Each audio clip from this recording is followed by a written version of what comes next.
স্বর্গটা বেশ দারুণ হলো কিন্তু। হ্যাঁ, এ কি? এটা কোথায়? আমি তো এখানের কিছুই চিনতে পারছি না। এটা আমি কোথায় চলে আসলাম? আমার তো কালকে রিসেপশন ছিল, আমি এখানে কি করে চলে আসলাম?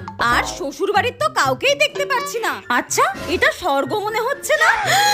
তার মানে আমি আমার রিসেপশনের দিন চুরি করে মিষ্টি গপ গপ করে খেতে গিয়ে নিঃশ্বাস বন্ধ হয়ে মারা গিয়েছি।